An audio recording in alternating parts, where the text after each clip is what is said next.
যেই বিএনপি যতক্ষণ খালেদা জিয়ার পক্ষে থাকবে, শহীদ জিয়ার পক্ষে থাকবে, ভারতীয় আধিপত্যবাদের বিপক্ষে থাকবে, ততক্ষণ পর্যন্ত সেই বিএনপির পক্ষে আমরাও দাঁড়াই করবো ইনশাআল্লাহ। বিএনপির আমরা শহীদ জিয়ার পলিটিক্সে ফিরাবো ইনশাআল্লাহ। অনেকে বলে রাজনৈতিক দলগুলোর উপরে বিশ্বাস করেন, অবশ্যই বিশ্বাস তো আমরা করতেও বাধ্য, না করে যাবো, আপনারা তো মাইরে হইলেও বিশ্বাস করাবেন।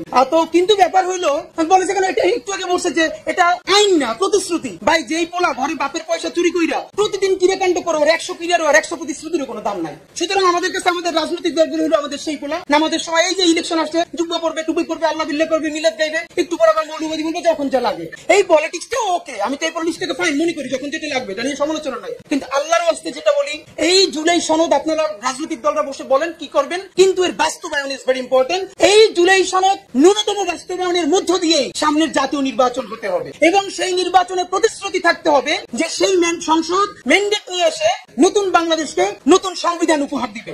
মানে আরেকটা ব্যাপার ভাইয়েরা মাঝে মধ্যে বলে যে গণভোটে মজা, এরপরে জাতীয় পরিষদ নির্বাচনে মজা, জাতীয় সংসদ নির্বাচনে মজা না। মানে এটাকে কেমন, দুনিয়ায় বহু দেশের উদাহরণ আছে, প্যারালালি গণপরিষদ নির্বাচন হয়েছে, তারা সংবিধানও প্রণয়ন করেছে এবং সংসদীয় অ্যাক্ট করেছে। তো যদি সংসদ নির্বাচনে আপনার কোনো ভয় না থাকে, তাহলে সংবিধান প্রণয়নের জন্য গণপরিষদ নির্বাচন আপনার ভয়টা কিসের ভাই? জনগণ তো একই। এখন আমাদেরকে যে বলেন যে আমাদের গণভোটে এত মজা, তাহলে আপনাদের সংসদীয় নির্বাচনে এত মজা কেন? ফ্যাক্ট হলো জনগণই তো ম্যান্ডেট দিবে, তাহলে তারা ম্যান্ডেট দিতে দেন না কেন? তার একটা ব্যাপার, এখন যেটা হচ্ছে কথাবার্তা চাই আমরা জুলাই সনদের পক্ষে বলি, ঘুরে ফিরে মিডিয়া এটা বিএনপির বিরুদ্ধে দাঁড় করে, এটা একটা নতুন জিনিস দাঁড়ায় বিএনপির বিরুদ্ধে দাঁড় করানো। আমি বিনীতভাবে বলি, বিএনপি কে কনফিডেন্সে নিতেই হবে। বিএনপির কনফিডেন্সের বাইরে রাখে বাংলাদেশে বিপ্লব হবে না, কিছু হবে না, এটা হলো প্র্যাকটিক্যাল কথা। আমরা বিএনপির মাহাদি আমিন বাইরে ধরবো কি দিয়ে? আমরা ধরবো শহীদ জিয়ারে দিয়ে। বিএনপির আমরা শহীদ জিয়ার পলিটিক্সে ফিরাবো ইনশাআল্লাহ। এবং সেই শহীদ জিয়া যেটা করেছে, আজকে আমাদের যে বন্ধুরা একটা কুতর্ক করার চেষ্টা করছেন যে আমরা নাকি সংবিধানের উপরে জুলাই সনদের, কি ভাই এই সংবিধানই তো চাই না, তাহলে উপর আর নিচ থেকে করি বসি জনগণকে নিয়ে